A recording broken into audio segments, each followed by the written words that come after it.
Bonjour les amis.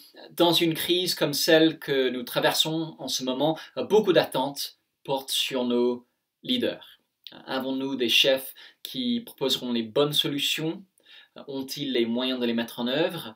Peut-on leur faire confiance d'être à la hauteur de leurs déclarations?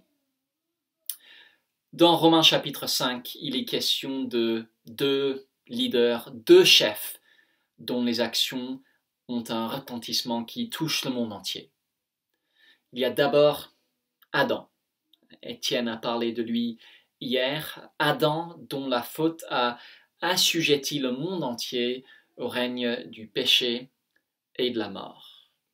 Un chef, oui, mais un chef catastrophique. Et ensuite, il y a Jésus. Un chef dont les actions ont elles aussi un impact sur le monde entier, mais d'un genre totalement différent. Regardez comment Paul présente ce que Jésus a fait dans les versets 15 à 17 de Romains chapitre 5. Il dit ceci: « Mais il n'en est pas du don gratuit, c'est-à-dire de ce que Jésus a fait, comme de la faute d'Adam. Car si par la faute d'un seul beaucoup sont morts, à plus forte raison la grâce de Dieu et le don qui vient de la grâce d'un seul homme, Jésus-Christ, ont-ils été abondamment répandus sur beaucoup. Il n'en va pas de ce don comme du péché d'un seul homme, car le jugement après une seule faute aboutit à la condamnation, tandis que le don gratuit après de nombreuses fautes aboutit à la justification. Si par la faute d'un seul la mort a régné par lui seul, à bien plus forte raison, ceux qui reçoivent l'abondance de la grâce et du don de la justice régneront-ils dans la vie par le seul Jésus-Christ.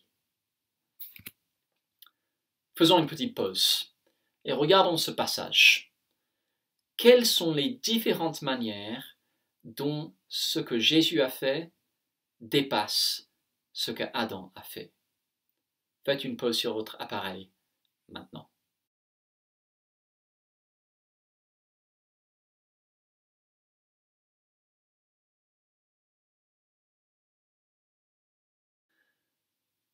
Qu'est-ce que vous avez trouvé?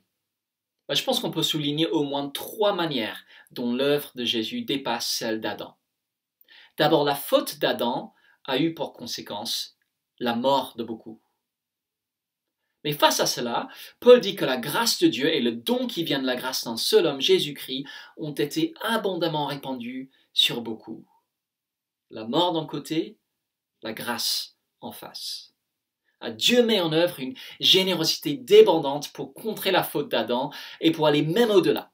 C'est comme un plan de sauvetage lancé par un chef d'État et financé à ses propres frais, sans aucun coût pour la population, et qui vise non seulement à rétablir la situation de départ, mais à rendre les choses encore meilleures qu'avant.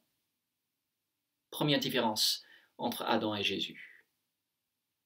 Ensuite, regardez les versets 16. Regardez les différentes conséquences de leurs actes. Verset 16. Après une seule faute commise par Adam, Dieu a prononcé un verdict de condamnation. Mais après de nombreuses fautes, alors qu'on pourrait s'attendre à encore plus de condamnation, Jésus nous offre la justification. Ça devient possible d'être déclaré en règle avec la justice divine, alors que c'est la dernière chose qu'on mérite. Et enfin, verset 17. À cause de la faute d'Adam, la mort a régné, mais ceux qui acceptent le don que nous offre Jésus vont régner dans la vie.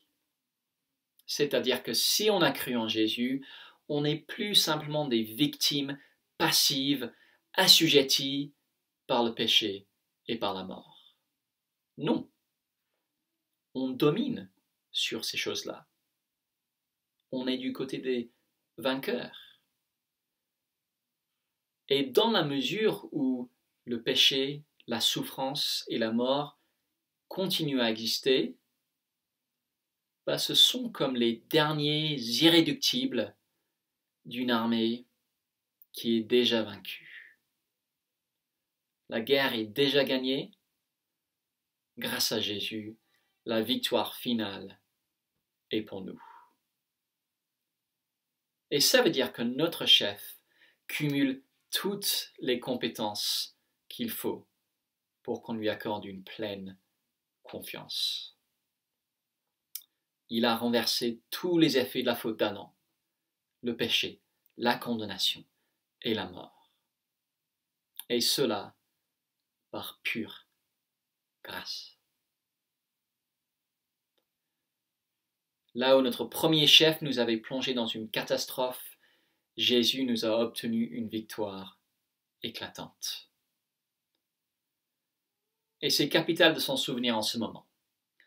Tous les jours, on a des rappels que la souffrance, le péché et la mort continuent à être réels. L'influence d'Adam se voit encore partout. Mais pour le chrétien, ces choses-là n'auront jamais le dernier mot. Un nouveau chef est arrivé au pouvoir, un nouveau règne a commencé, une nouvelle époque a été inaugurée. Et pour tous ceux qui reconnaissent l'autorité de ce chef, un nouvel avenir plein d'espoir les attend. Bonne journée à toutes et à tous.